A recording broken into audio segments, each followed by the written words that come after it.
Good evening everyone, welcome back to another Human Synthetics live stream. Ableton Music Production live stream, I hope you're well. Hey Sparky Optrix, try that again. How you doing? Enjoyable session on Saturday with Groovin' in G. Our first collab live stream, heard some great music from everyone, from our patrons. Amazing quality, amazing variety, really. It's astounding. Congratulations to all music producers out there for what you're making.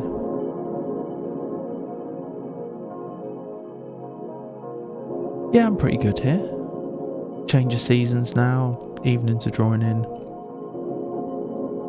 Feels like a creative time. I kind of like the darker time of winter. Music making suits my temperament a bit more. Yeah, some brilliant tunes on Saturday.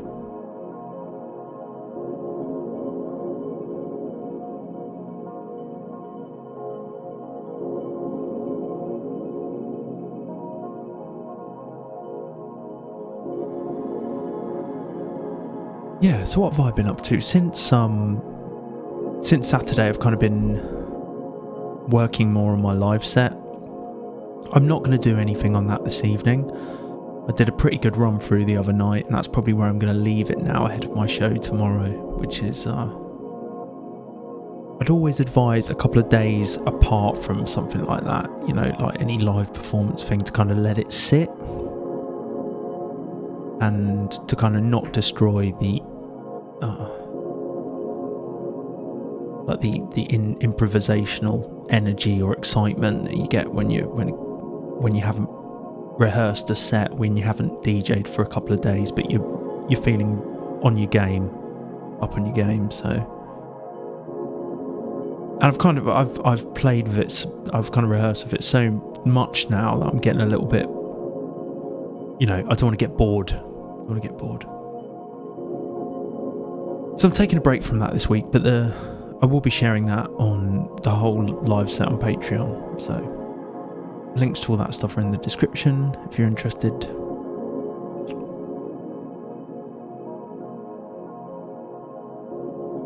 I'm going to shout out my patrons. Thanks to everyone who supports me there. I've got a couple of new names to announce. Actually, I just need to update this one sec.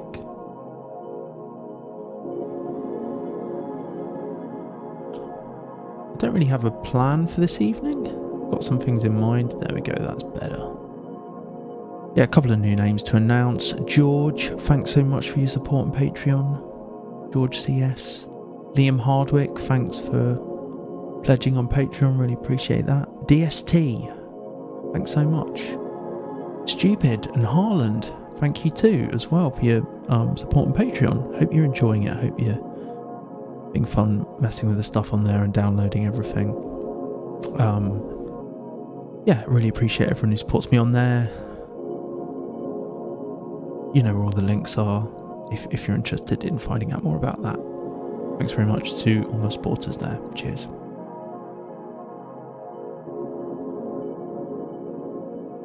So I've kind of got some options this evening. I could start something new. Maybe it's worth just talking about, just jumping into Trello briefly. I kind of, the other day, you know, I was feeling a bit overwhelmed by all the music that I've been working on. Well, I say working on, I haven't really had any time to kind of, I've lost momentum with my music making practice, you know, and by practice I mean kind of my daily habit of it. And that's just because I've been preparing for a live performance. I thought now's a good time in October. I'm going to update my live set, freshen it up a little bit.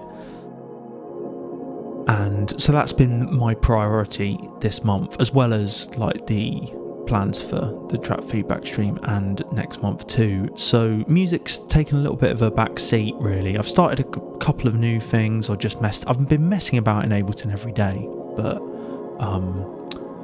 yeah, like working on tracks that were already in progress has kind of fallen by the wayside a bit, because I find you need, you know, it's a bit of a different mindset.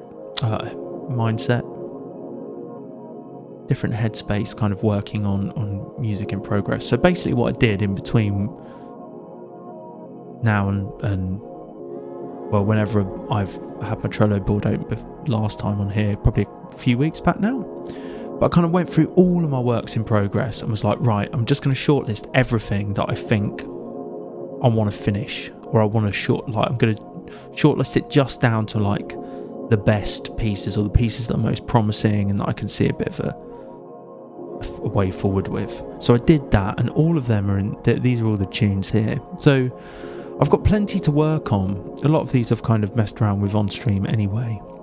My plan is for them, you know, there's 18 tunes there. If I can get this down to like 10, that will be really good. And if I can actually finish anything before Christmas, that would be really sick. Ideally, you know, I could finish 10 tunes before Christmas. And really I should be. You know, I've been thinking a lot about it lately, and I think I've you know, I've just fallen into this hole of not finishing anything, and it's like annoying me. It's annoying me because a lot of them could be finished, and I just need the time to focus on them. But such is the way, because like I find you dip in and out really. Sometimes you finish lots of music, sometimes it just seems to bubble along with nothing happening for a long time. Hey Future World Machines, how are we? Good? So there's potential for me to work on these tunes, and really my plan for them is, I think I just want to listen through, critique each of them, make notes, and just go through them intensively. So that's an option. We could start doing that this evening. We could just start going through them intensely. I could potentially do something like that. I've also been, you know, doing a lot of sound design and break chopping and like making bass patches and stuff like this. And I've got a few new plugins. I was just messing with with Snapback from Cable Guys. I was just having a little play with that. It sounds pretty good. I'm still kind of I don't know if I want to get lost in chopping a break now though, really, because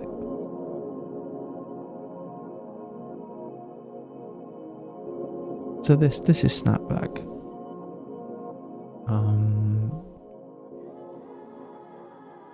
It's quite decent. So I've got the Scorpio break here. And I was just, yeah, that's bigger. Great. Just might need to test levels a bit. So I've chopped the Scorpio break.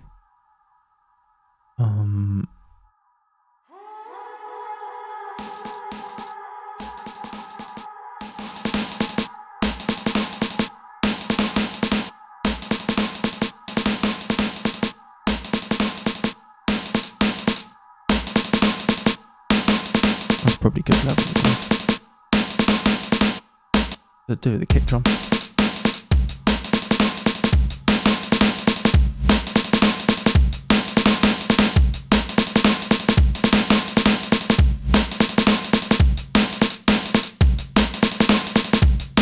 So it's like a layering plugin that is transient triggered and you can add like different drum layers. Grooving in G turned me onto it. I've been looking at the Cable Guys Shaper box as well, and this was just like a new plugin. It's only the demo version, this, so you can only have one instance, but it's got full functionality. You can't save anything. So alright, Wagon FM, how are we doing? Yeah, that's my life now, just like chopping breaks, losing myself in breaks.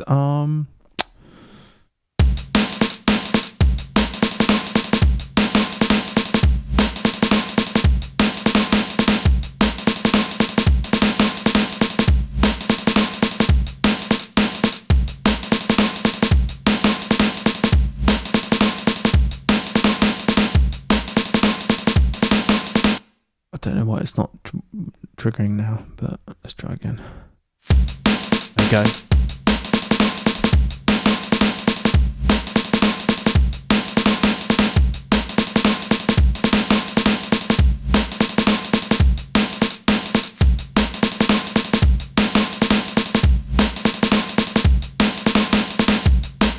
So you can change what you're adding to it, like the transient layer, and also this snapback, which is like a reverse sound before the hit. And it could be useful for like layering parts on breaks, particularly where they might, lack a bit of low end or like punch or whatever. So you've got all these like layers you can add to it. And there's some stuff from like Gold Baby, whose samples and sample packs I really rate. They're really great quality. So I was kind of like, oh yeah, it could be worth trying out. And you can kind of adjust the phase and stuff like this, which is something that like I was just doing this before I went live, or doing this for the past hour or so.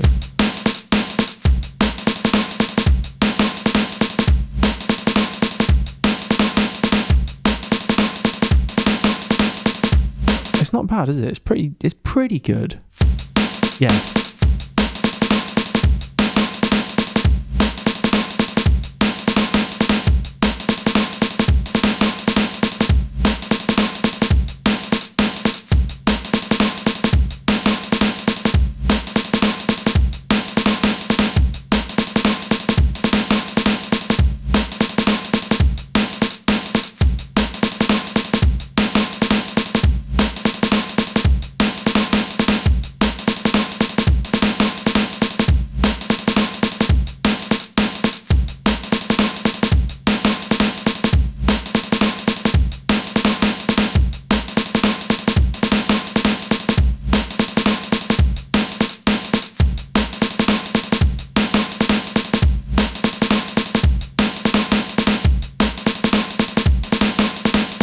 Hey Lee, how are we doing?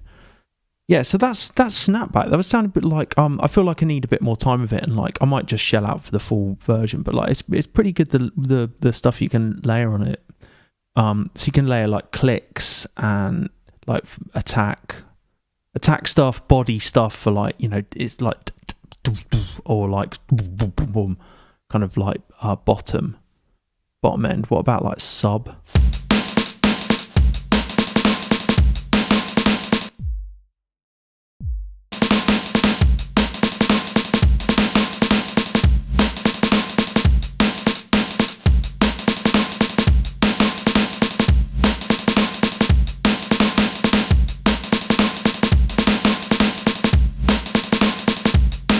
And you can adjust like the pitch of each sample as well as the attack and the decay.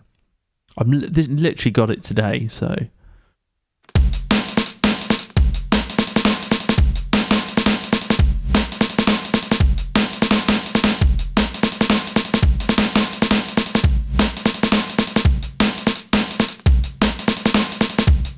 That's nice.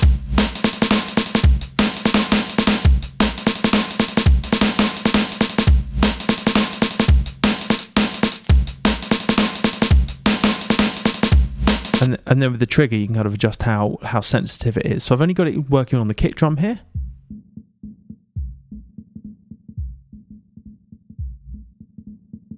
And you can change the algorithm and stuff, like it says at the bottom what it does. For drums, for transient heavy material, it kind of is transient heavy. General purpose, complex for full mixes and multi-layered loops. So it's, I mean, I guess any of these is okay.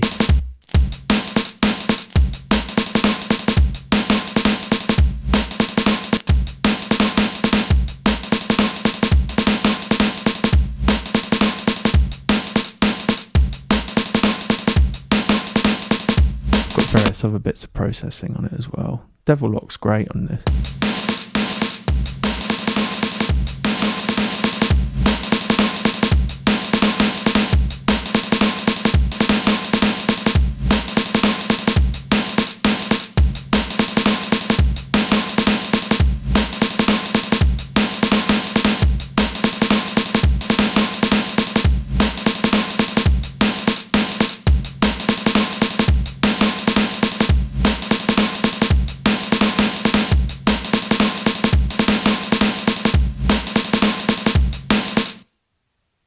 See, I'm not sure what, like, I guess I would probably lose hours of my life trying to, like,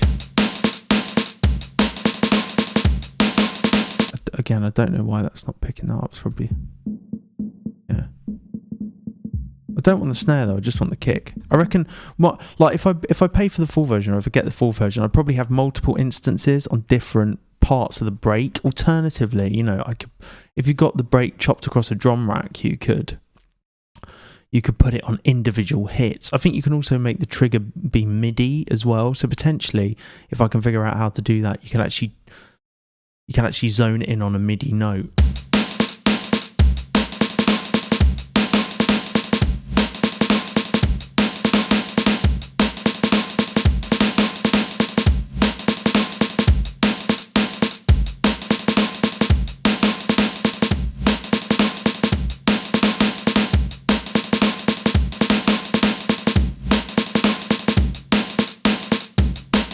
Interesting, I reckon.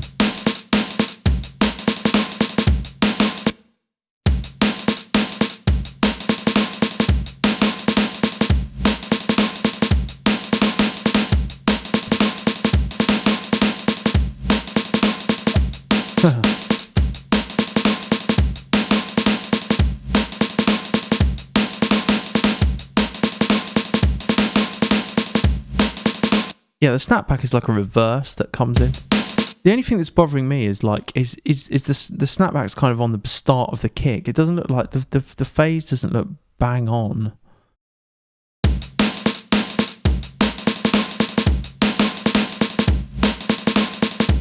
But I think it sounds pretty good.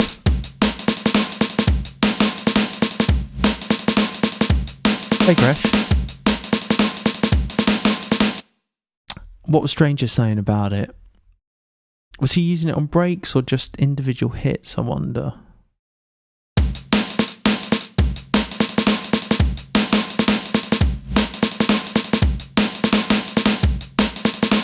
Because I reckon I would probably want to use it on like actual breaks I'd chopped, and then I like chopping them to sampler, so I'd probably want to do it with them in sampler rather than across a drum rack, which is always a bit more fiddly. It's pretty good. I kind of like the potential, and it's like half price at the moment. It's only €29 or $29 or something.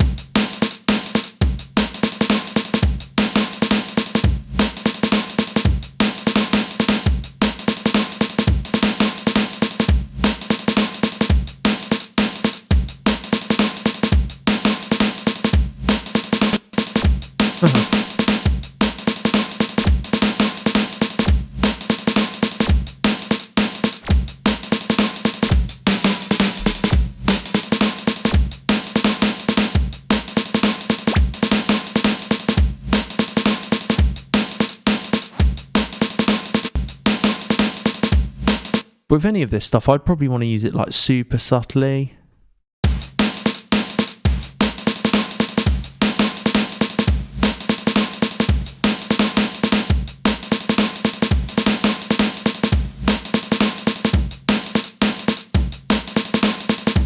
I reckon that might sound nice with some other stuff though, you know.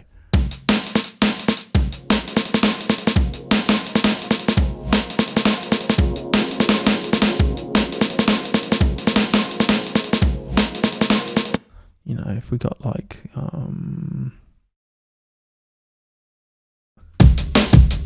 no.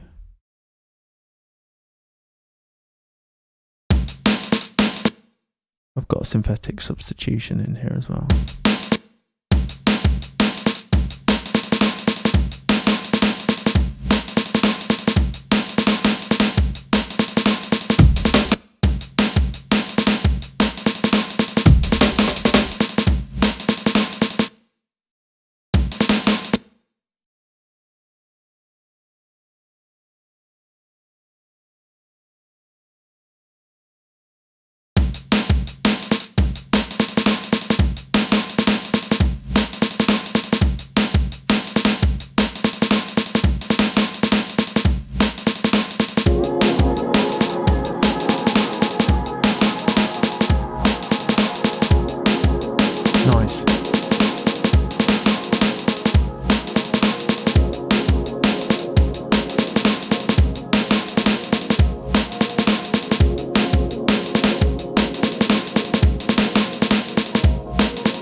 phase looks pretty like spot on there.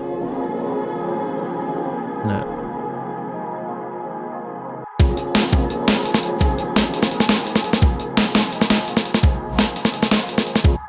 Gresh, yeah, my gig is it's on. I think it'll be on YouTube. It'll be on their YouTube channel, sigilradio.live. I think their website is. If I'm right, I'll just have a look. Sigilradio.live, yeah, and it should be on their YouTube channel after the fact. So, and I think you'll find links to that on the website.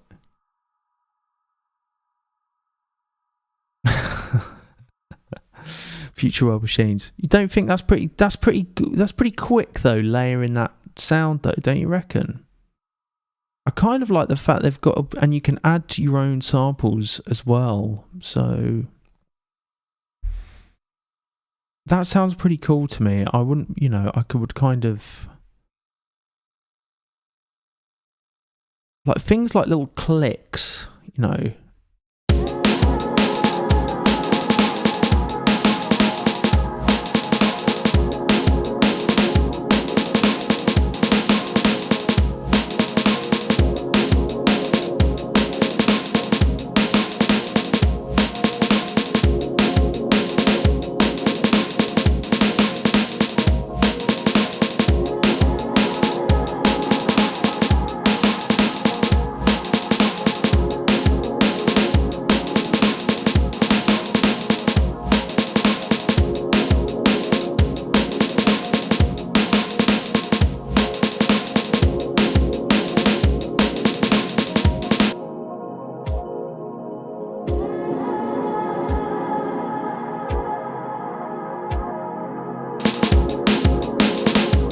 I could see that being pretty useful because I get really although you are just layering kind of drum hits, aren't you? It can be a bit time consuming sometimes doing that, and the thought that you could just like stick a plugin in and you've got all the samples you can just stick over.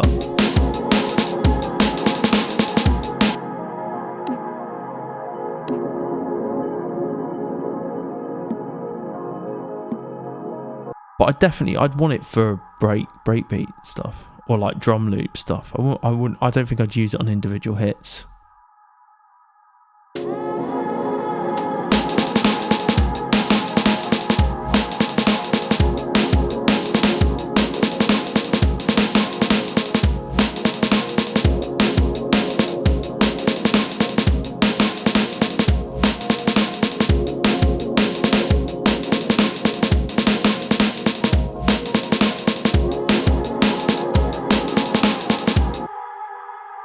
Bisto, where are you seeing Bisto? I think that's pretty decent, isn't it? I kind of like that.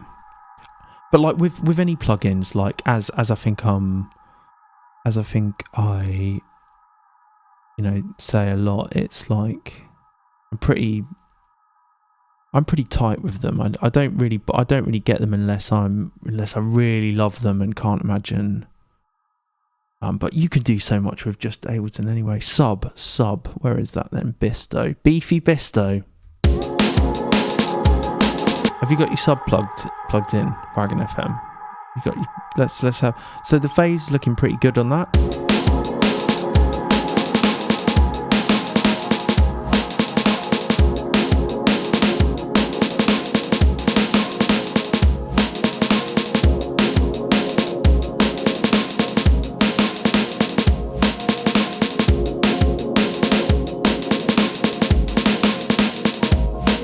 Bad.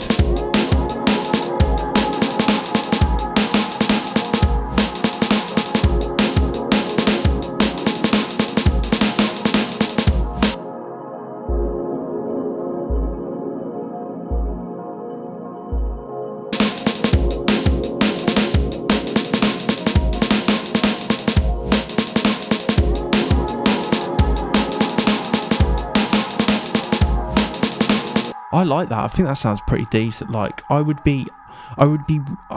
done it with other breaks before, and I would be reaching to get a kick sample or something to layer underneath, and then I'd be worried about phase issues, which is kind of cool. You can address it in the plugin.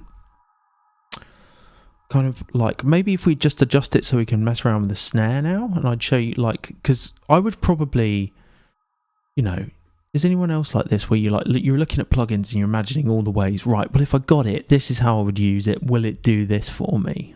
Will it am I going to have to I can't isolate different bands in the one thing, so I'm going to have to use multiple instances and isolate different bands.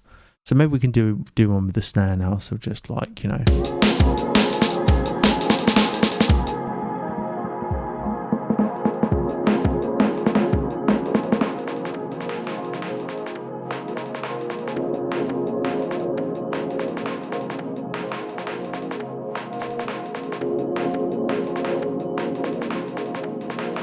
And maybe like drop the detail.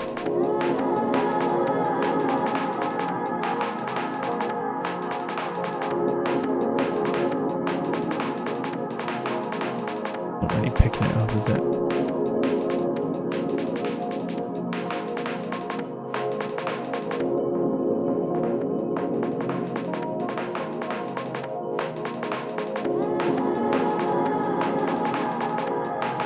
Okay.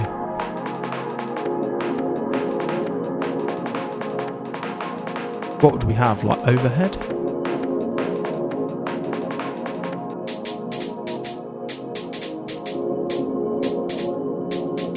Pretty cool.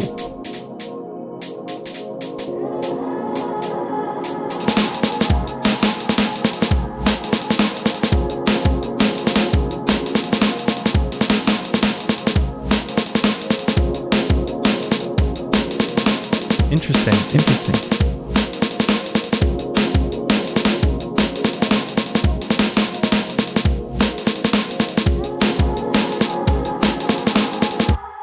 Gresh, that's a good question. On a scale of 1 to 10, how ready are you feeling to perform live?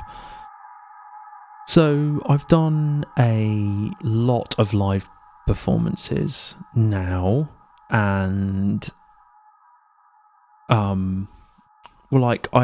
before I'm kind of produced music like this or made music with computers or Ableton, I was in a band, and I've been in bands since I was like a teenager. So I feel like I'm used to the whole live performance thing, and I did musical grades and stuff like that, which are a little bit more intense, like being examined for your like musicianship or for your playing. So I feel okay being on the spot, having to perform. The main thing is there's just like, it's always down to chance, like on the day, you're never quite sure if you, I feel like I can always bring it, but to what extent I've brought it, I'm not always like, I can't always guarantee it's going to be a 10, but I can always, it's like,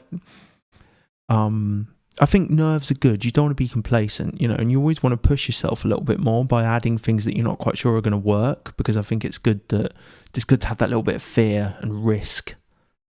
So yeah, I'd say pretty confident. I'd say 75% confidence levels. So 7.5. But yeah, like I've probably been playing live for like 20 years now, one way or another, and I think the biggest thing is to, like, if it goes wrong, if it's crap, if there's technicals, if I just do a really bad performance or I'm really not feeling it, then that's okay. There are many more gigs, and I've had really embarrassing live performances or things. But yeah, I've done so many bad gigs that I kind of I'm not really scared if it goes wrong. And you can always just play live again. It's never going to be a like defining moment,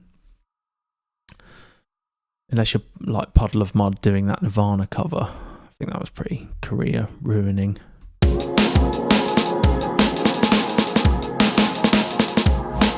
But yeah, you can always come back from it, if it's...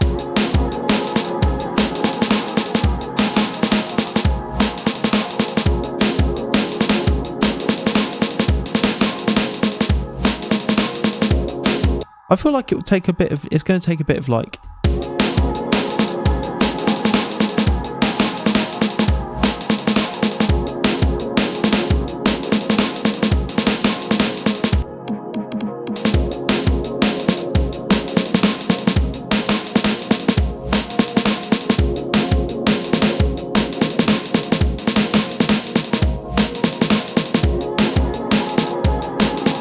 I feel like this could really just really change the break and make it really quite interesting, you know, with a bit of refinement.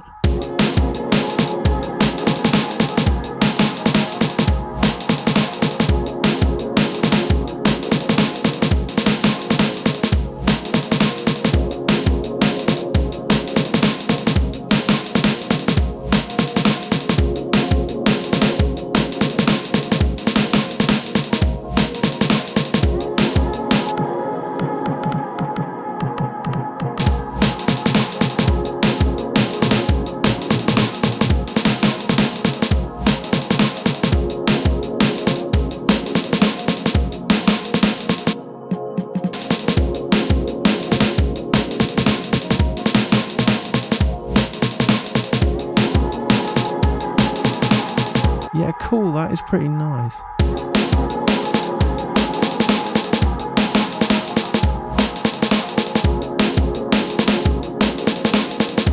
Yeah, I'm into that. And I feel like if you had a couple of instances, you could really do some interesting stuff very quickly.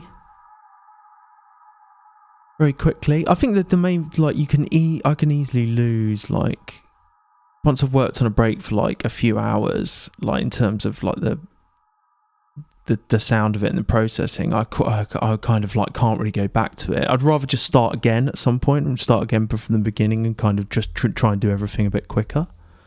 So yeah, that's Snapback. I think I will get it because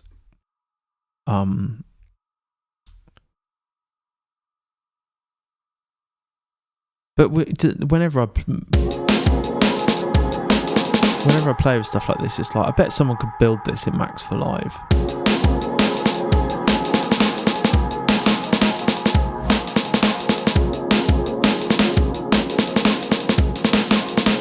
See, that sounds a bit garbage, really.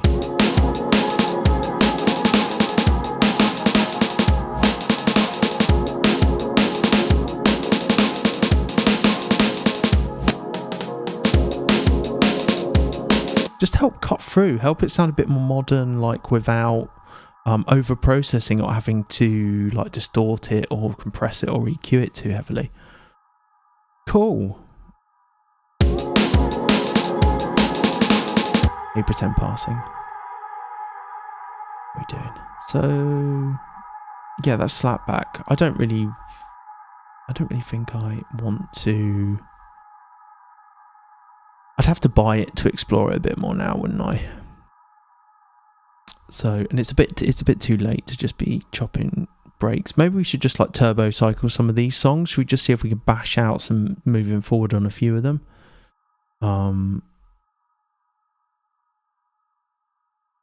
What does Snapback? Snapback is it's like a layering tool that's transient triggered from Cable Guys, the plugin people that make Shaper Box, which I've had recommended to me a lot. I'm not much of a third-party plugin user, really, but like they can be fun, and you know, a lot of what you can do in them, you can do in Ableton.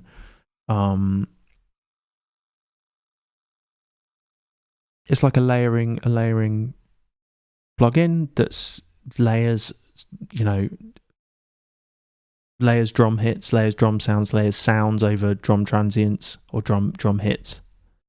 So I was just, you know, demoing it here with the Scorpio break. Put it on the snare.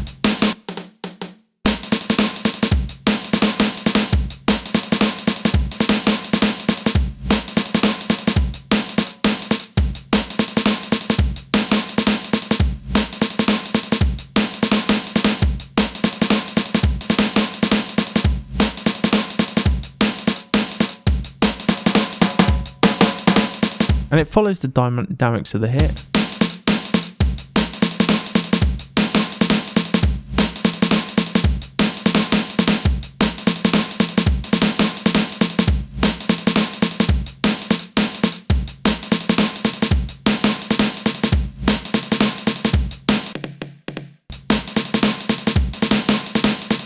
I'm only testing it on one break as well. You put, and you can load your own samples and stuff.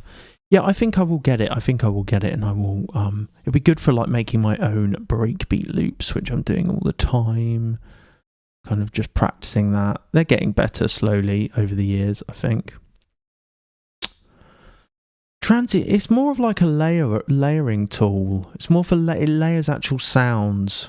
So it's the transients what are its detection means to then say, okay, we'll layer a hit over it. So you can kind of like, I've got it going on a break there, and then I'm using a certain frequency region to trigger the additional sound being layered on top. So you can kind of focus it in on a kick drum or on a snare, or and really, I don't know. You could use it on other sounds, like maybe percussion, but I don't know why you'd want to do that. Really, I could see it being a really easy way to spice up breaks and make them interesting into new things without like tedious layering or having to mine through your samples to stick them on top. I just downloaded this afternoon and thought, hey, why not show people? Let's work on some music, shall we, now? I don't think I'll do a super long one this evening. But Yum Audio Slap. Yeah, does that do the same thing? Check out S4. I'm just going to have a look here. I do know Yum Audio. They do like lo-fi stuff, don't they? Yeah. Yes, it looks like that, doesn't it? Drum processing just got a hell of a lot easier.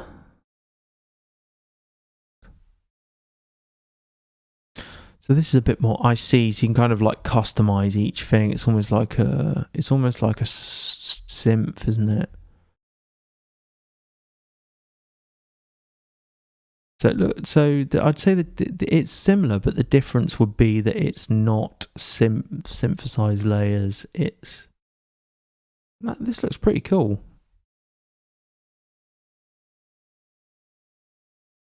Good shout. Transient replace a layer. I like the look of that. It's quite pricey. $129. That snapback is €29 /$. So a bit more affordable. But it is sample based. But then synthesizing stuff. You're relying on so many other things, like the quality of the synthesizer itself.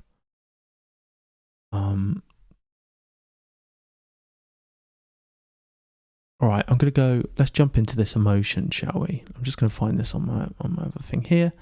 I'm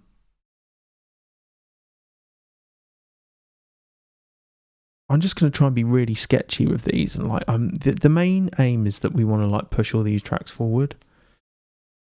And it would be great to have some more finished music for like Christmas. Even if I'm just sending it to DJs and stuff like that.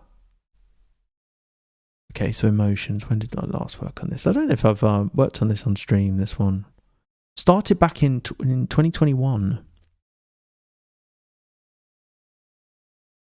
I'm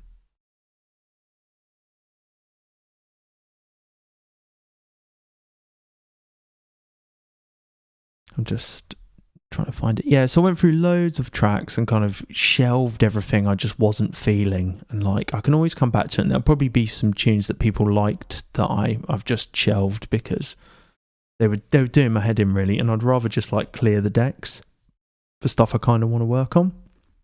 So this is Emotions.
Yeah, cool, that's it.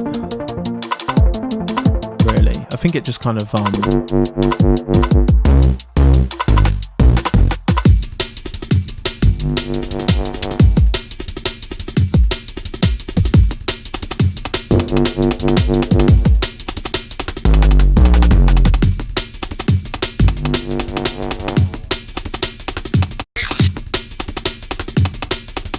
yeah, so it's probably worth like talking a bit about strategy for like the overall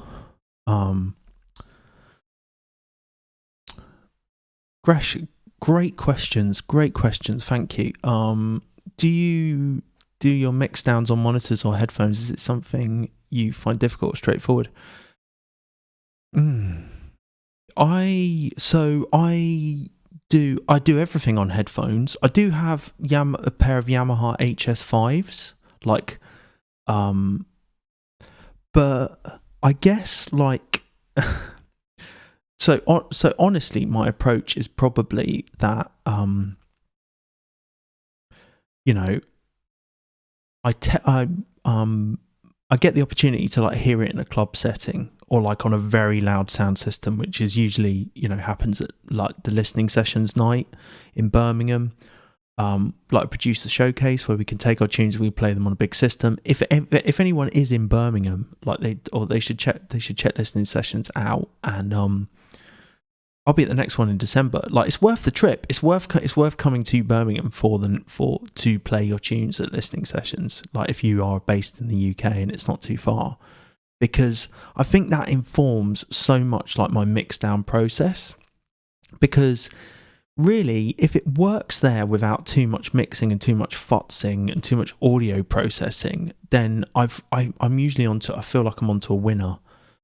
So, but like if stuff is really hard to mix or it's just like not working mix wise, like from pretty early on, then I'm usually just like, the tune is probably crap. So I just don't, it's all, to me, it's always like the music is the thing that drives the mix. If you're having trouble with a mix down, it's probably because the song is not up to it.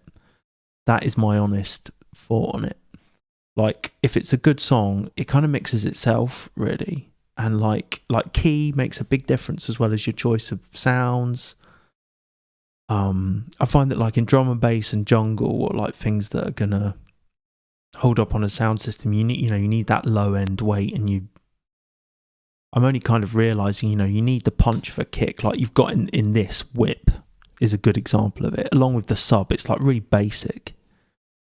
But my mixdown process tends to always be the same. Like, once I get to the end of a tune, I just usually level stuff and then spend a lot of time on like reverb and like balance and a bit of EQ here and there, but nothing like mental, nothing really heavy-handed. Usually that's a sound design thing that happens earlier. So I would say sometimes it's difficult, sometimes it's straightforward. If it's difficult, it's usually because the song is, something's wrong musically. That's what I found from experience. So you can then reverse engineer it. After like a few years, you can be like, well, I'm not going to write anything in I don't know. I'm not going to write anything in B flat minor because it's not a very good key for like bass music. I'll probably do it in G or F or E or even D, which is quite low. But okay, so I'd like really with this one, I want to talk overarching strategy. I want to work on these tunes, knowing that I probably won't like it, probably won't enjoy it. I just want to do the actions. I just want to do the things that I'm thinking of, even if they seem obvious or even if they seem like formulaic. I really don't want to think outside the box unless it comes to me naturally. I just want to do the obvious thing, and if something non-obvious suggests itself, I will do that. But like right now with this one, it sounds like it's just like, it's a simple idea, simple thing. It's almost like a repeat of a track I've written before, but I'm going to follow through and actually do it now. So what's your process like, Gresh? Do you have I'd say you need to, mixing is like any other aspect of making music, and you need to be flexible, and every track requires a different approach. And what you find work for one thing may not work for another thing. And that's a kind of painful lesson to learn, actually. You're like, where do you suggest to make cuts for this type of thing, and where do I, how do I process this type of thing? And it really, sometimes you'll do something crazy and it'll just sound great and it'll work really well, and other times it's like you try and repeat it and it's just the worst thing you could have thought of doing. But yeah, I trust my headphones more than anything else, because like the speakers rely so much on the room and where you're sat. But I do like to test things on lots of different speakers if I can. If someone's got some monitors, I'll just play mixes through them. And it's usually just like, I know what I've done in that tune to make it sound like it is now. So like, I'm usually kind of aware of what I've probably done wrong, whereas for a long time I wasn't. It takes time to learn what you've done wrong as much as when you're doing it right.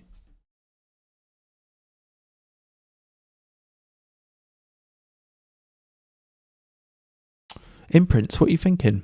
Like a breakdown as in a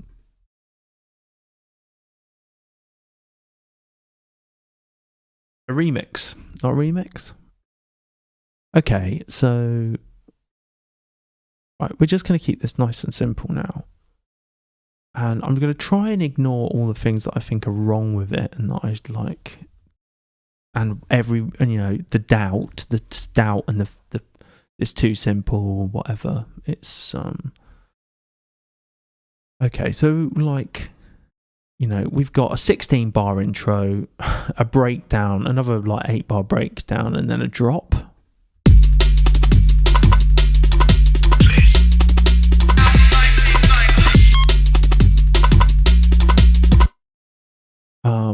You definitely could, Imprints. Please be my guest, yeah. So mastering, I usually just, for anything I've released myself, I just master myself. And I've done, if you check out my like mixing and mastering streams, I think there is a playlist. I just go through the whole process for some tunes on that. And that might be quite revealing because it hasn't changed much. I kind of do the same thing every time. I'd just say my ears got a bit more attuned. Just the whole process, that like when you get to that point, it's like, right, well, I'm never doing that again. That thing that was really hard to figure out and stuff. I'll just do this instead. So mastering, usually, if for anything that I've had released by other people, it's been mastered. They've mastered it. Even if I have mastered it myself, I can tell they've done stuff to it when I get it back. But good stuff, Gresh, I completely agree with you what you're saying about the bass. I just don't. The bass I like to get in a club setting if I can to really experience it. But then the HS10s, the HS8s, the Yamaha, they're great. They are a really great speaker for like bass, along with everything else people have. You need an 8-inch cone really to get a good bass sound. The fives less so. No. I want to use crappy earbuds, if a mix sounds good in crappy earbuds, which it never does. I never like what I do. I never like what I do when I listen back on earbuds. Maybe one day.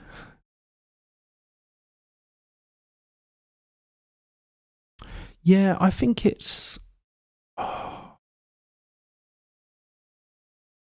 think so much is probably just down to like really subtle stuff. And like musical things. The more things you have, the harder it is to mix a track. Definitely good if you can keep it simple. But yeah, I agree. Me too. I definitely do. It's a learning process. Constantly. So I'm not going to get into the weeds with this one. I want to add some more wobbles. Like what I'm hearing at this drop is, right, that...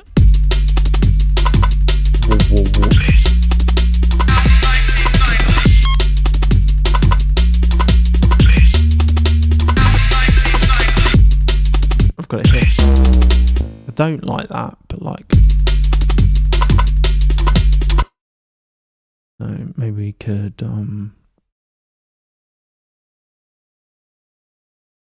I've been making some bass patches the other day. What's missing? Yeah, that's fine.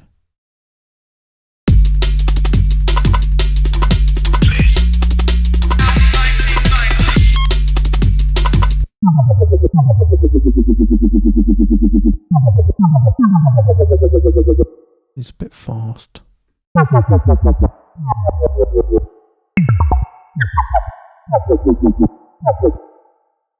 We'll just program something from scratch. I just want like a whoa, whoa, whoa.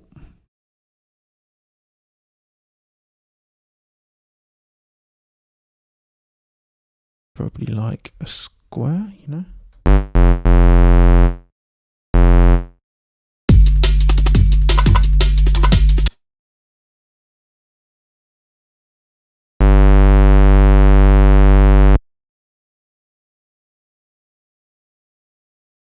Maybe triangle, sync, probably like turn off the pitch ones. I kind of like use second destination on volume and then kind of blending between the two. Like that, that'd probably be fine.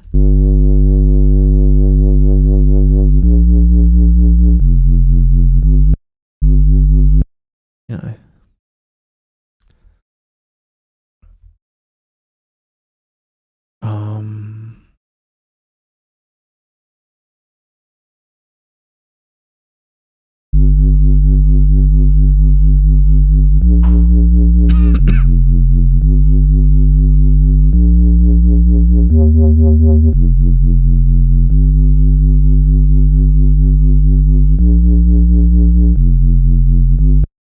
I wouldn't mind a bit more like bite on it, maybe. Like.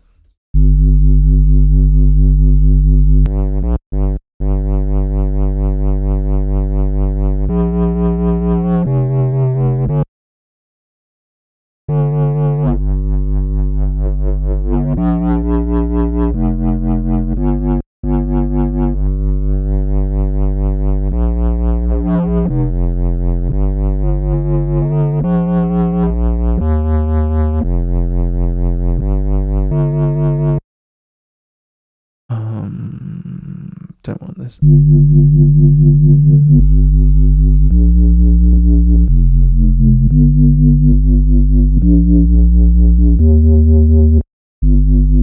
can even use a bump.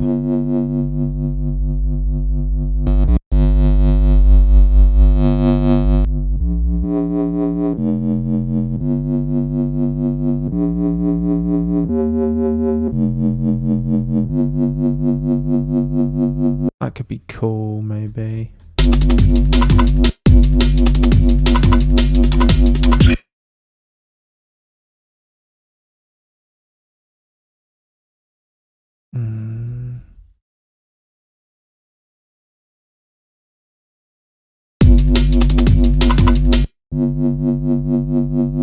We'll just have that for now, like as I'll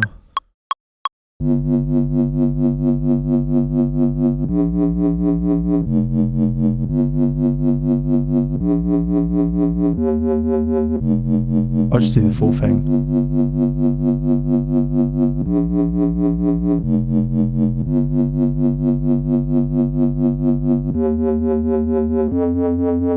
Yeah, not bad. Not bad for a patch that we knocked up in like less than a minute.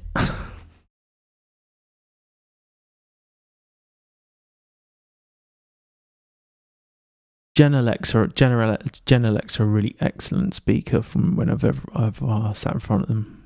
Even the small ones, yeah, they are kind of crazy. Pretend passing.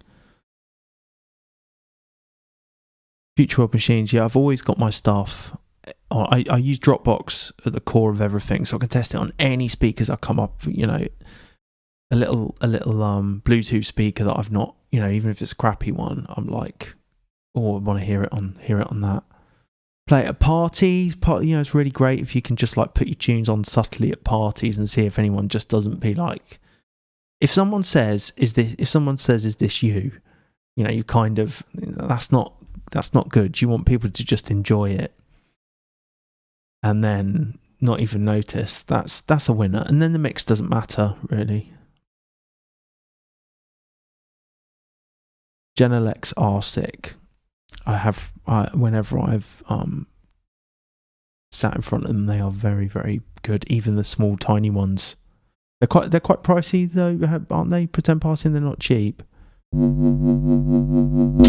So let's maybe, this is just to like a placeholder for now. Maybe it'll be fine.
I'm going as quick as I can, really.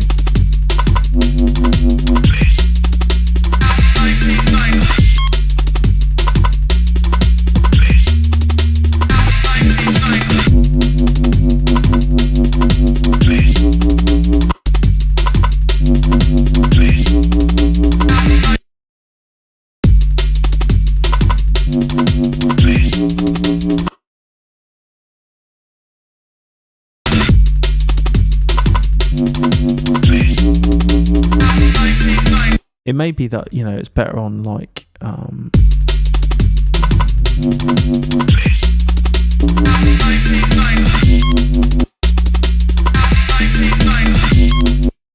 maybe that's better on one sound.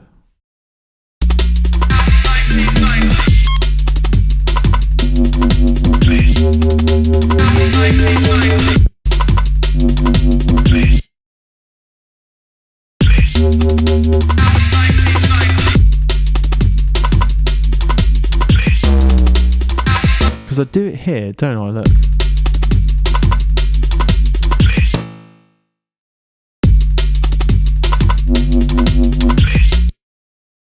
We've got, you can see on this operator patch, I've got this LFO going, but it's quite, there's like, here we go.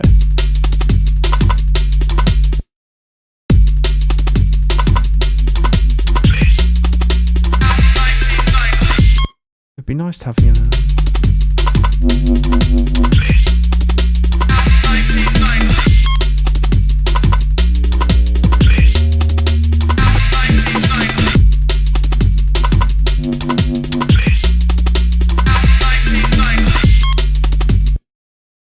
We'll nail the rhythm down at some point.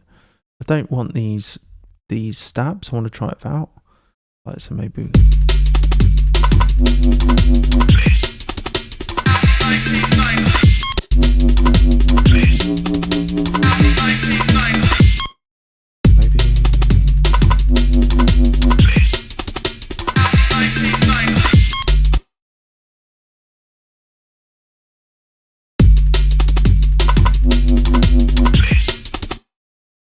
Try this one.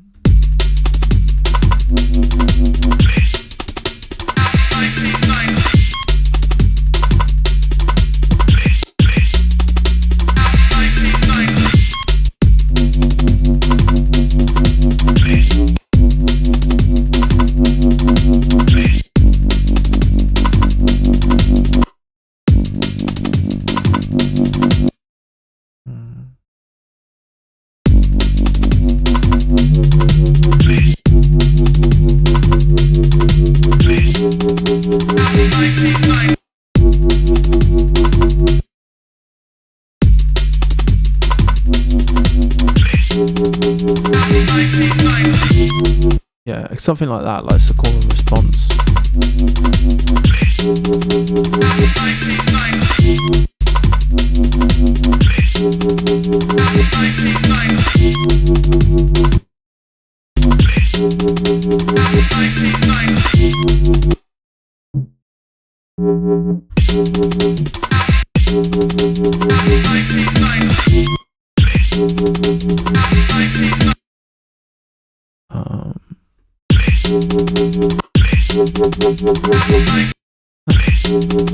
Yeah, I don't know. I'm just kind of like following my nose here.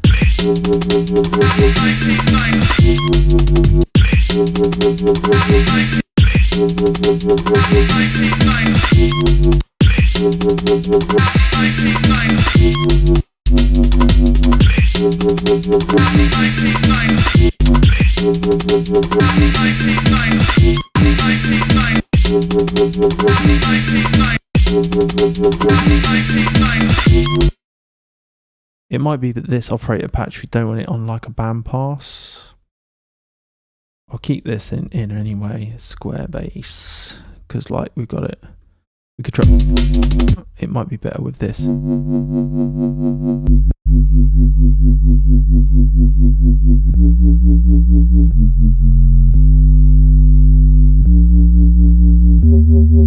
Okay, we got that there. If I want it again, I'm just going to press on for now.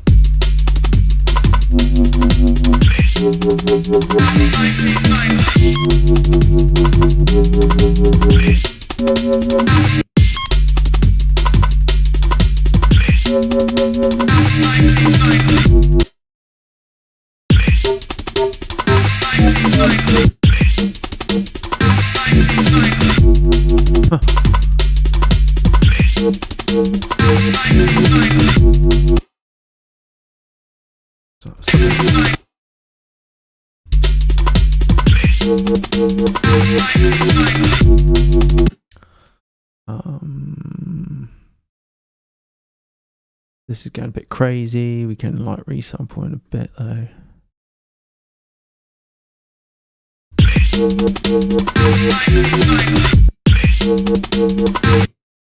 Try.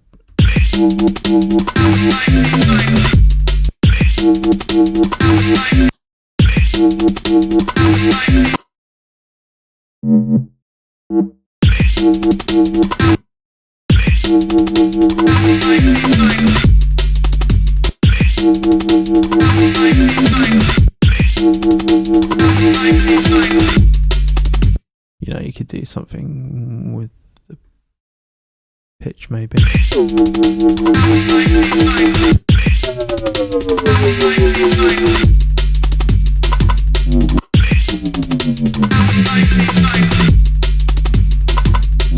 That's pretty cool, isn't it?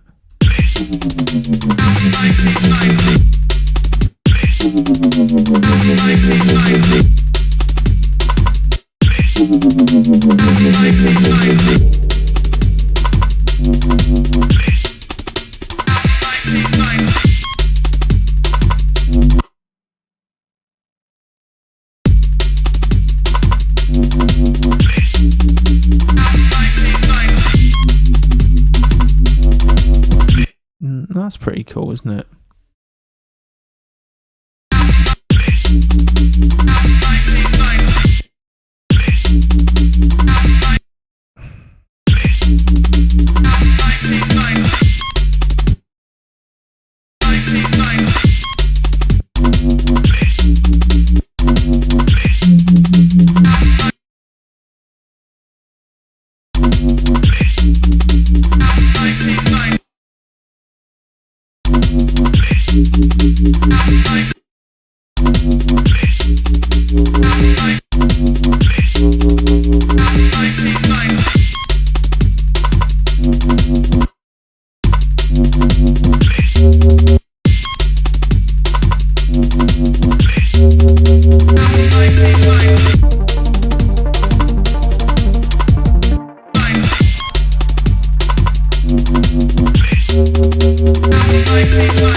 Okay.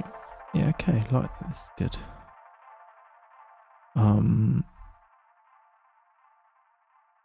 Deep square. Trying not to think, trying to just do.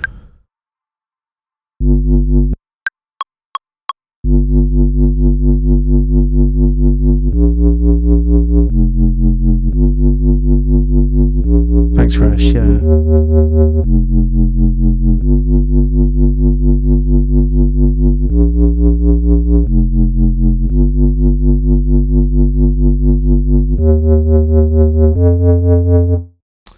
Pat, can opener, no. I've got, like, my cans are Neumann.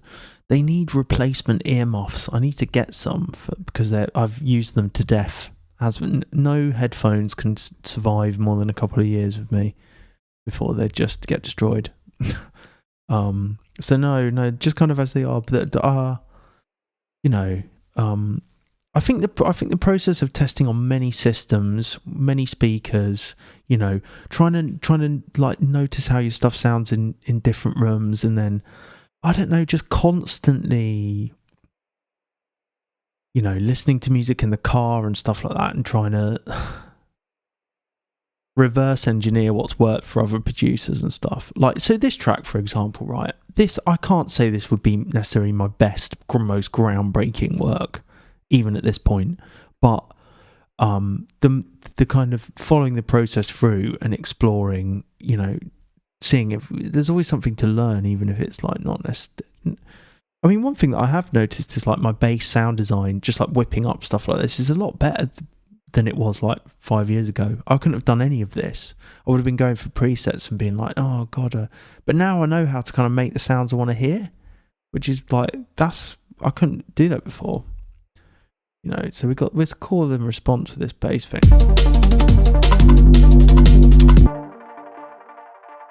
So I'm almost wondering, if you like do a sub.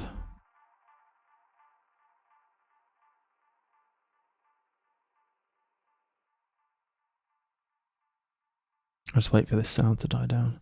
Yeah, the ARP's cool, isn't it? That's from a Contact patch.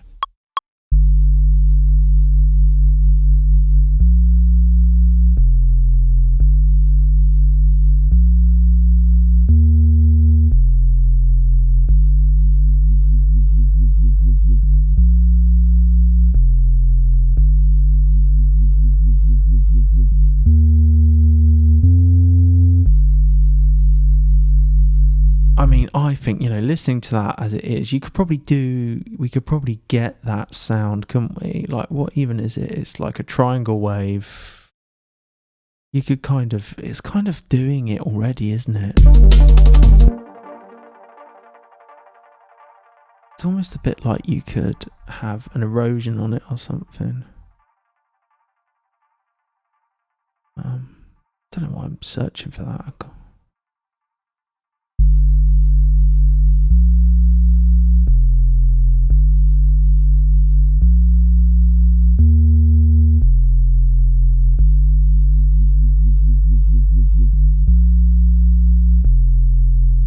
Kind of gives you everything you need already, doesn't it, really? It's I wonder if we need it.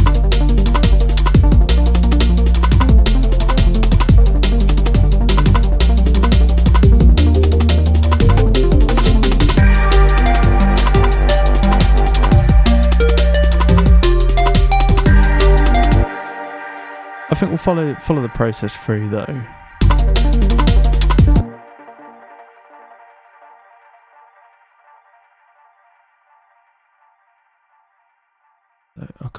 We're going to have to do some cutting here, so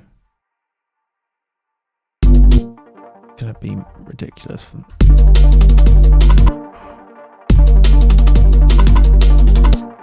We want it here, don't we? Have I got like 2 subs going or something?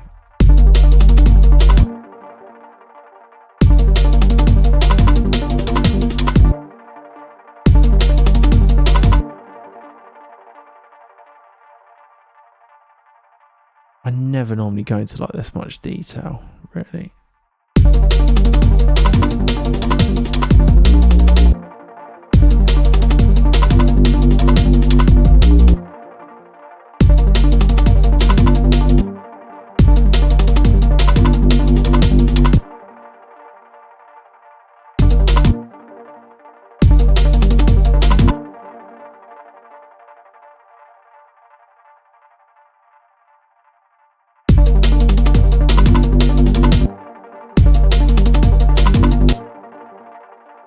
here, really, don't we?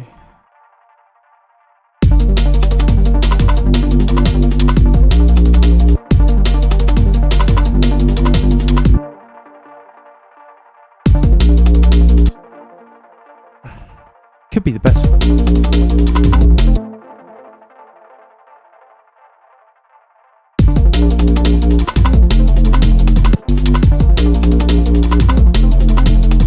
That's quite cool, you know, but like maybe it doesn't need to.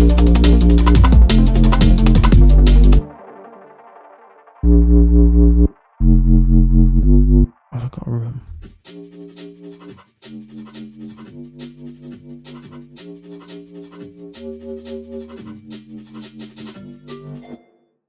Like that.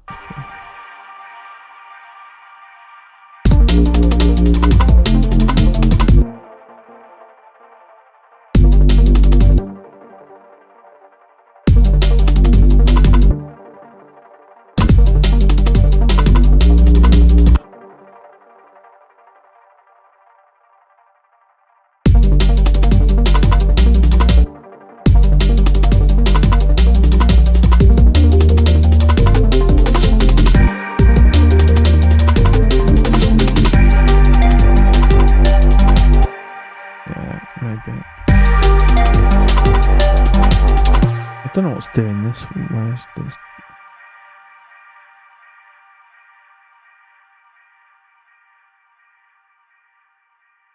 I need to get rid of some of this stuff. That can go.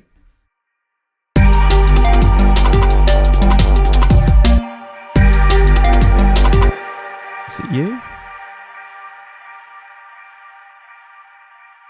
This doesn't normally happen to me. I'm normally a bit more tidier than this, so apologies.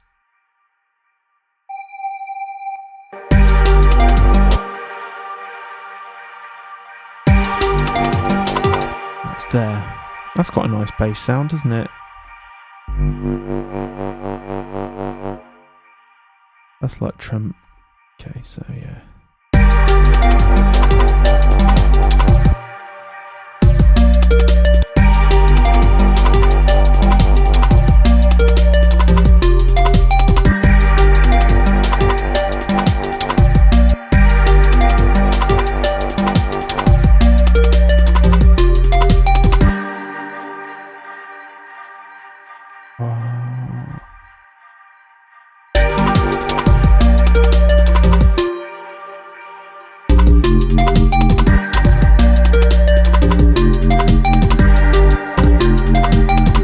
I feel like Mr. Bill at the moment or something.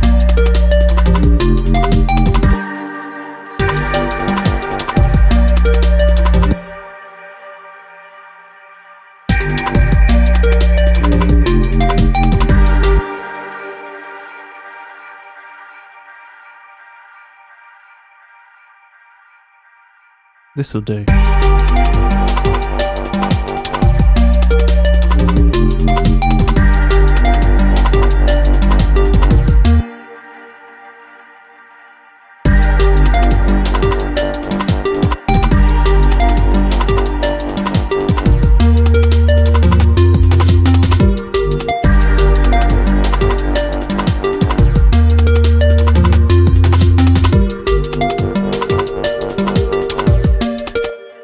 Right, so we've got some like call and response and some wobbles and stuff. Some good bass stuff going on here.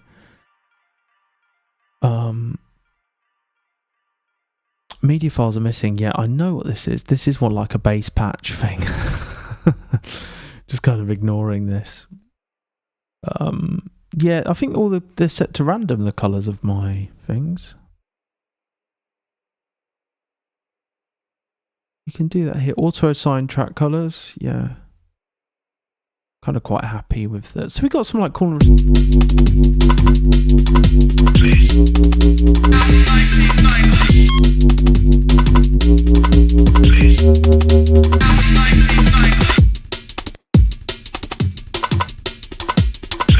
So the sub is like all the same, really. This chord pattern.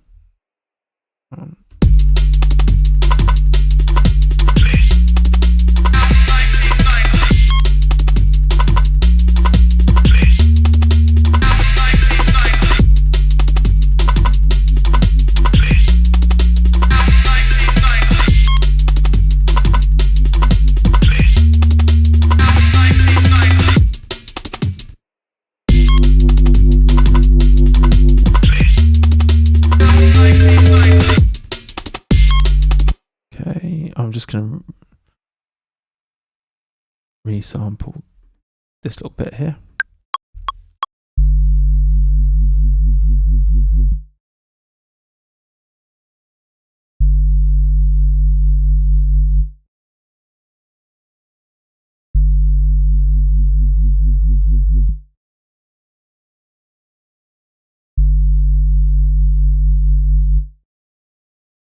Lovely. All right, so we got like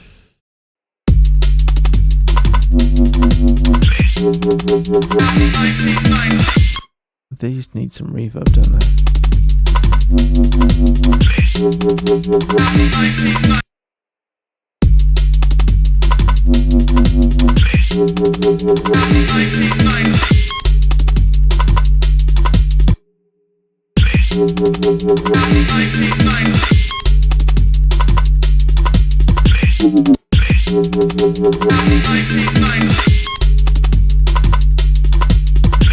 Yeah, and we'd probably have this bit here.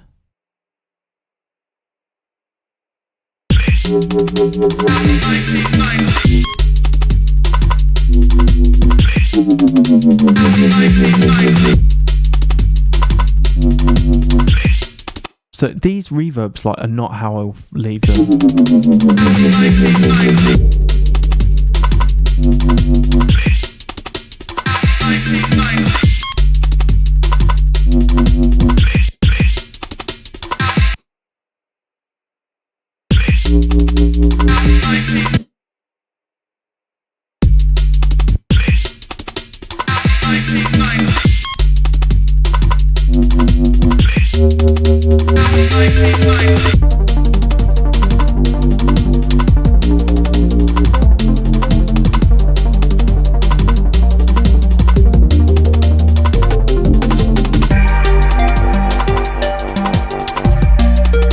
It might be that after doing this process that I come back and I'm like, it's too complicated, and all I just need was that single sub line, probably, you know, like just fine tuning. But that's okay, because like we've definitely done like wobbles. I just need to kind of get like layout now, which I'm definitely gonna move on to. So we kind of got the drop, and then we got like a development here, you know.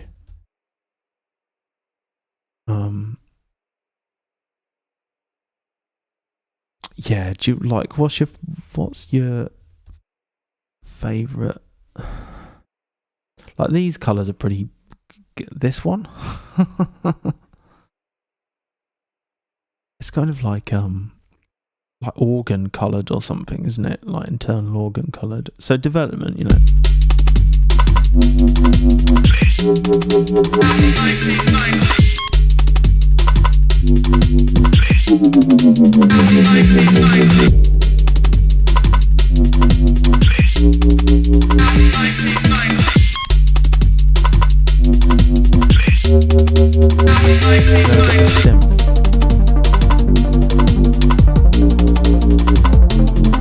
So this is great, but I kind of want the rhythm to be different.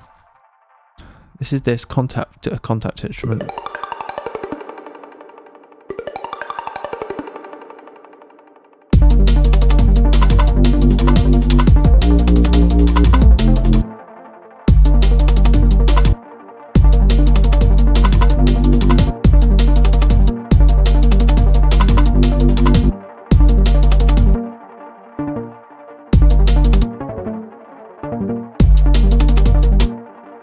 I want it to start a bit earlier, like.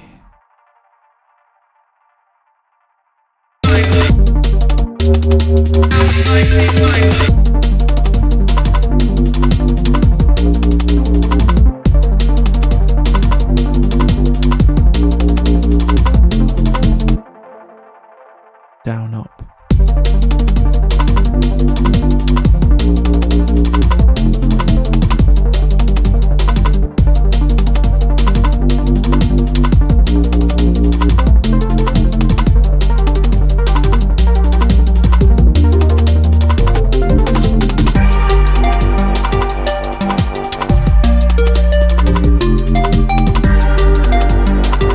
I don't like either of these sounds, so I'm just going to get rid of them. I want just the synth is really cool, isn't it?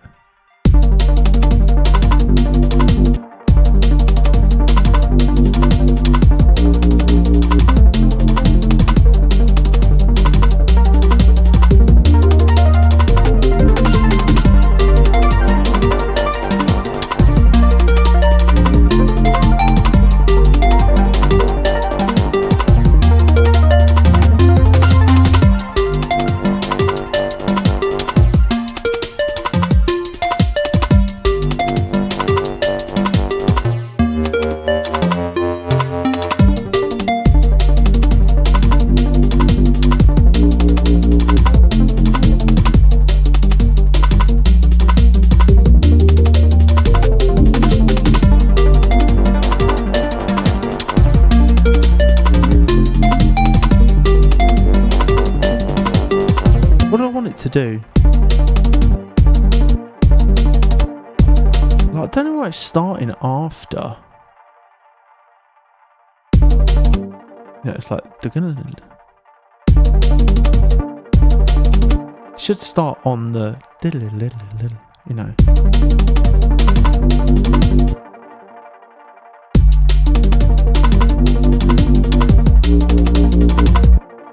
This doesn't really matter.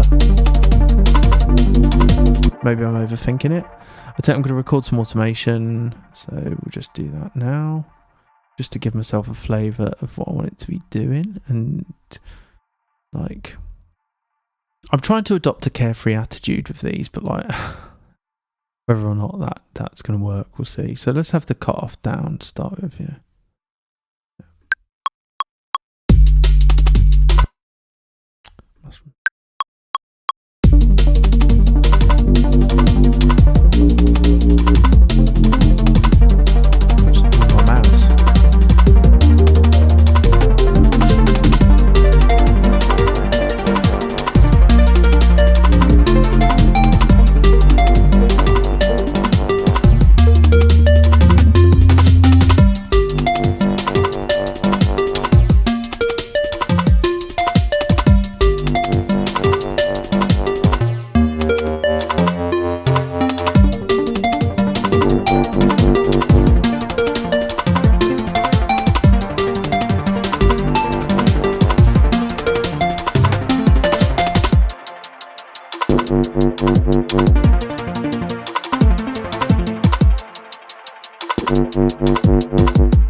Something's just happened here. Cool, okay.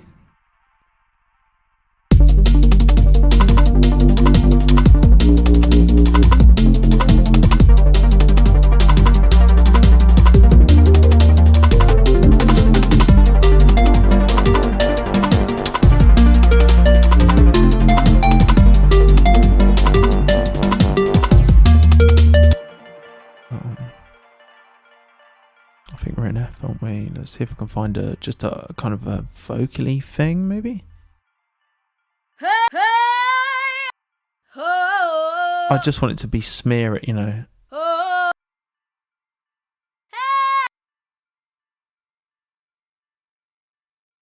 Well, I'm always reaching for vocals, so I don't know.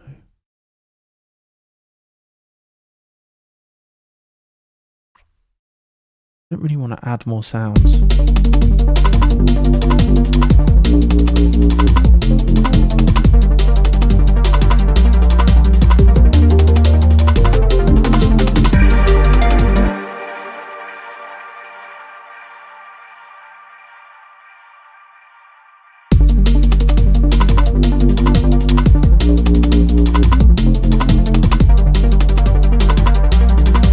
What we got here?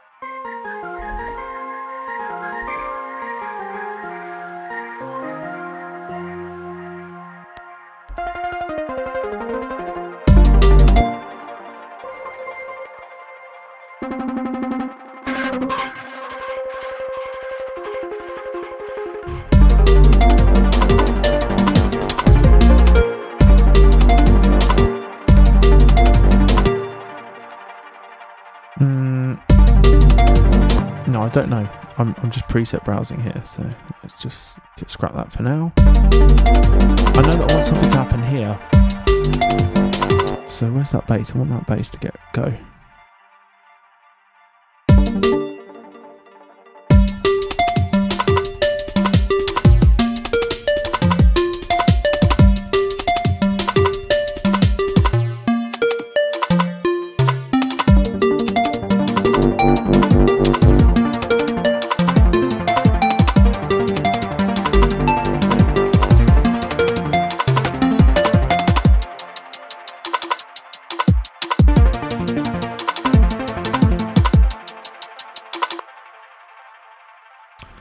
find our lead sound, haven't I? I should really clear this stuff up.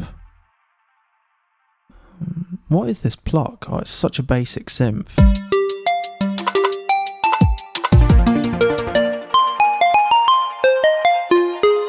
It's like a pulse synth. Love this.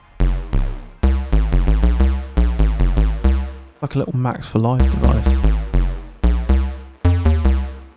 Cool, isn't it?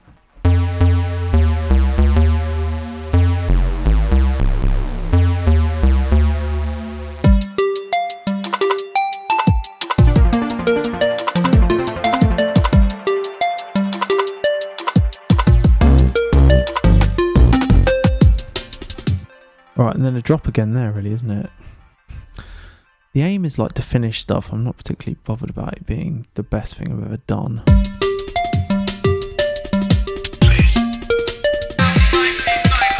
I love these like little vocals.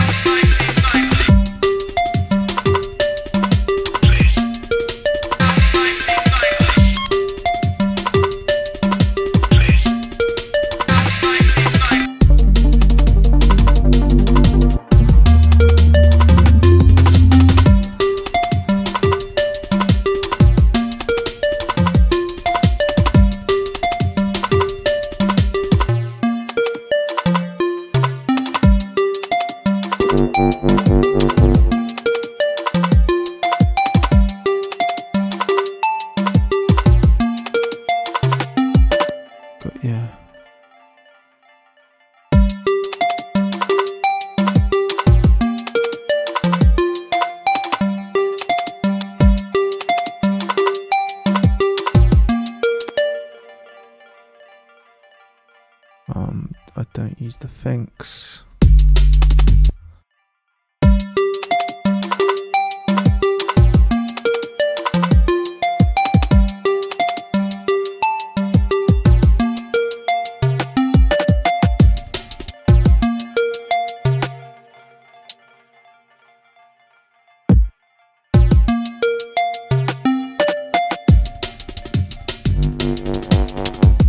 Great, and then we're like back to another drop.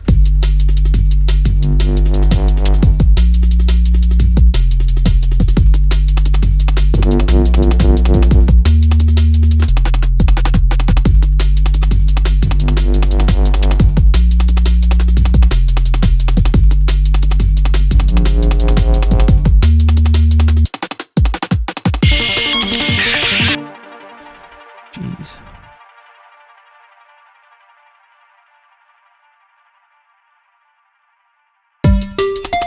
Why aren't you copying? Copy.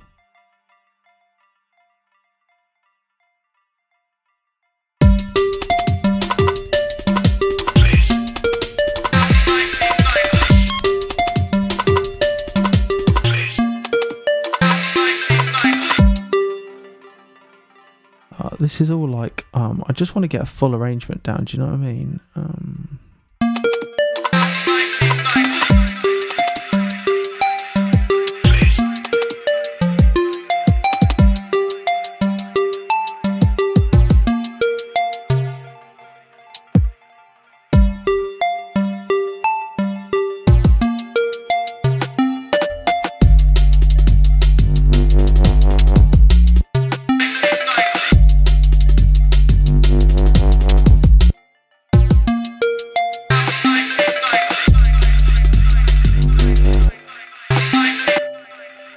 I don't know whether this is from a pirate radio advert.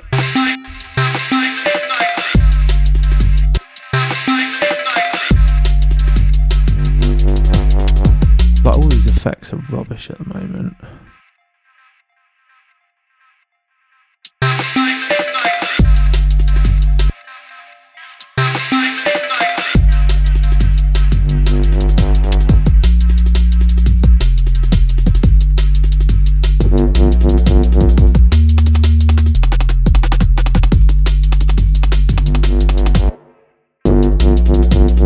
Okay, we can work on these, like, that's crap, that one.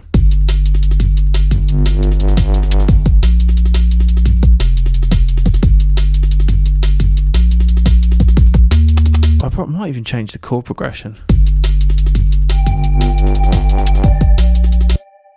We want it minimal, don't we? Like so, like, oh gosh.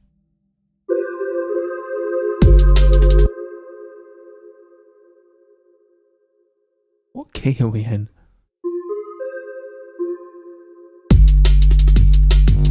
That's G.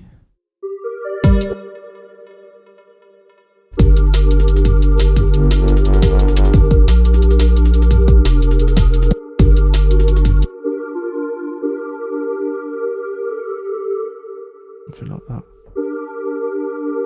I don't like this patch though. What we'll do is we'll find, like, use this contact we've got in here already.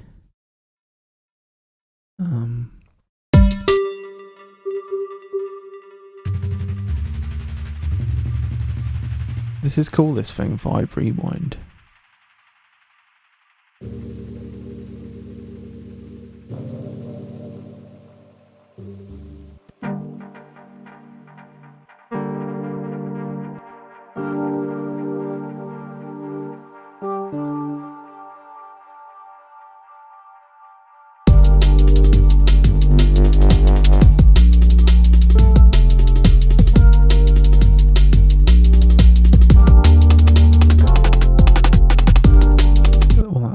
Isn't it? Probably doesn't even need it. Sometimes with these contact contact patches, they annoy me. These are nice, but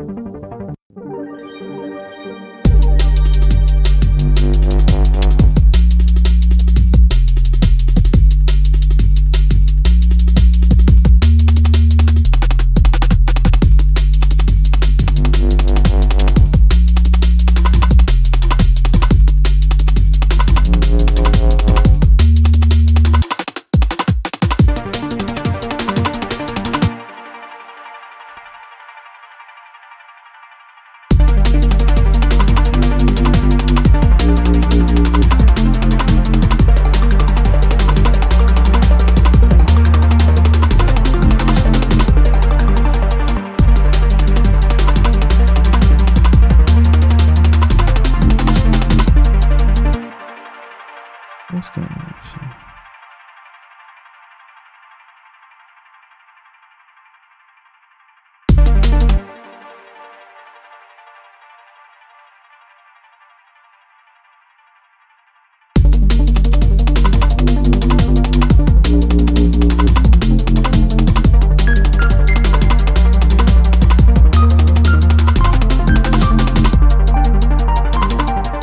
That's quite nice.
Okay.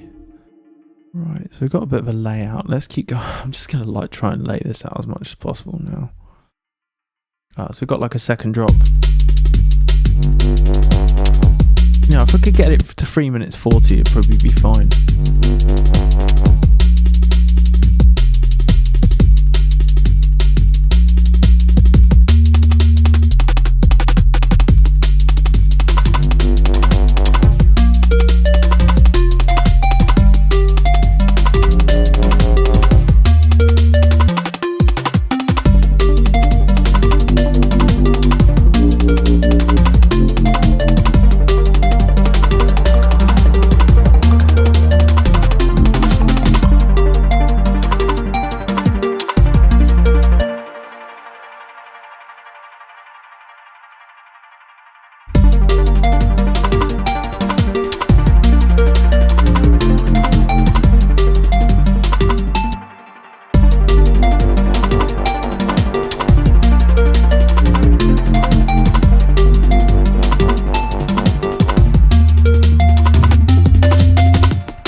Like, this is one of those beat shaker kits, I reckon. Like, we could do maybe a switch up on drums or something.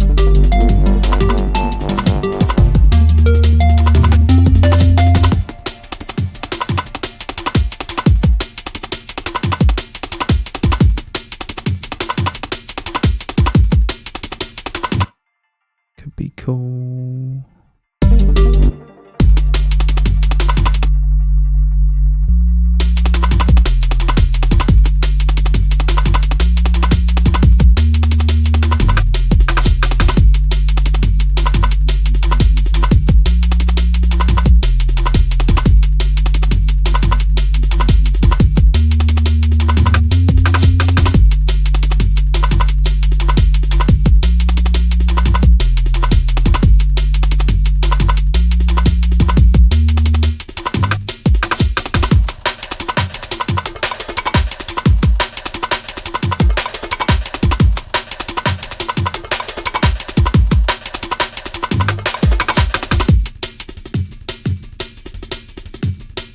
Yeah, you can't, like, and that would be an ending. I'm just going to have that for now because, like, I can always, like, the main thing is just showing everyone what I'm doing. Even the bits where I'm like this, you know, where I'm like totally not sure. I'm totally not sure how stuff is going to end up. But okay, that feels like I'm gonna export that now. I'm gonna save that. I mean, that's probably an hour on that, wasn't it? It still needs a pad, I feel like, and it still needs, like, it's got a synthwave section. That's the arpeggiator thing. We kind of worked on that a bit, did some automation. Feel like it could still do with a pad. Anyway, like, I'm going to try and, I'm not going to have work on anything else tonight, but I am going to export it. So let's just see what the drop's saying. Okay, right, I must sort this out first.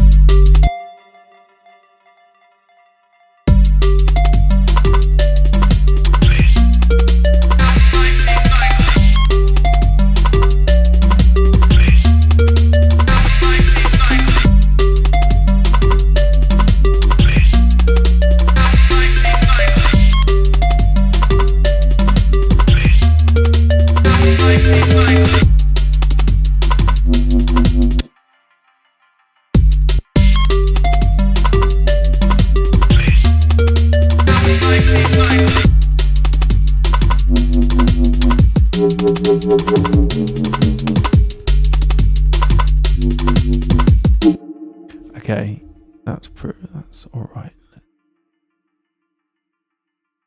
Export that.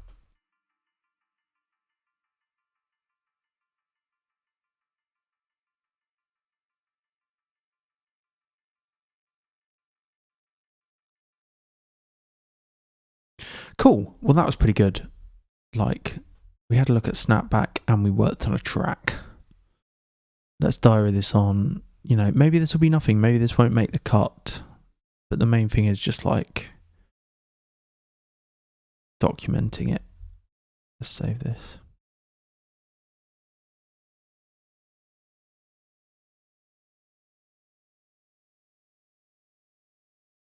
So there's previous versions worked on from across the years. Like the way that I work, there's like, you know, there might be one decent track in this that really works and that really kind of sums up where I am musically at the moment. There might not be any of that, and it might just be that these are all just like red herrings, creative red herrings.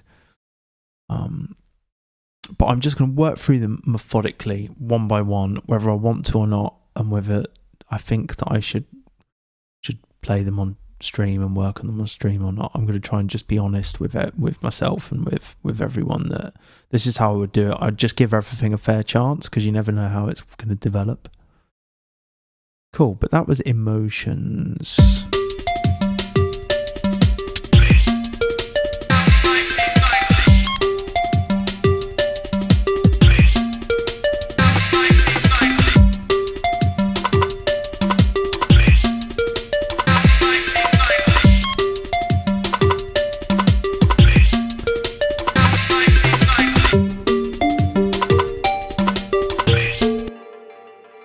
Passing, I completely agree. I much prefer faders to pots.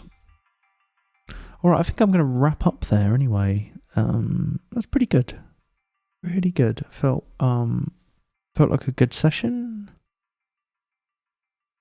Into that snapback, I'll sleep on it and see if I get it. If I'm really, really desperate to get it in a few days, then I will do. That's a good little tip, actually. Like, if you really want to plug in, like, you try it out and you're like, I've got to have this, or you got to have it, and you're not sure if you should get it or not, just like leave it a few days, and if you still really want it and it's not more than £100 or something, then you should probably just get it, or you can afford it, I mean. And I'll probably do that with Snapback. Cool.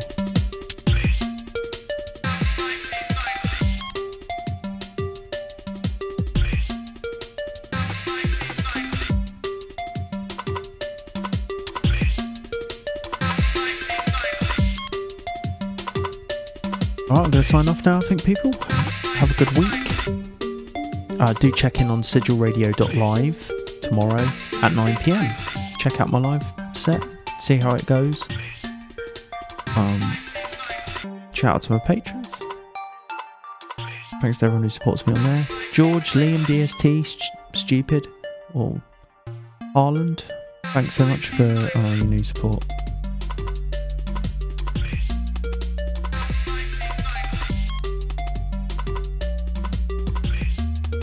Cool. Alright, well, enjoy your weeks. I hope you get some time to make some music, and I will, I think I might be taking a break next week, but my stream schedule's up until the end of the year, so go and have a look.